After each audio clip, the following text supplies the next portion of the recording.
Welcome to the Rim Brake Rodeo. We hope this video helps. You start by launching the tool immediately. Press Win+R, type Directx and hit Enter. The reason is simple. Directx probes drivers and Directx components for you. Once done, allow any digital signature checks and let the program gather system data. That step verifies driver integrity. Make sure you're running with an account that can access hardware info. If a prompt asks about checking for WHQL signatures, agree so the report includes driver certification status and version numbers. You now move into the middle steps. Inspect each tab methodically. On System, note OS, processor, memory, and the Directx version.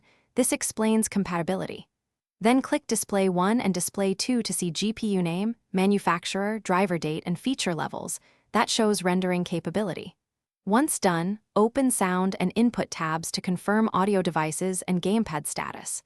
Make sure to scroll through the Notes area for warnings. These messages pinpoint driver conflicts or missing components. You finish by saving evidence and taking corrective action. Click Save All Information to generate Directx. TXT, that file is your troubleshooting snapshot.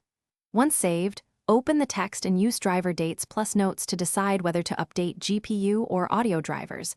Newer WHQL drivers often resolve issues. If errors persist, run System File Checker with sfc/scano, reinstall the problematic driver, and reboot. One key troubleshooting tip. If Directx freezes or reports missing files, try running it in safe mode to isolate driver conflicts.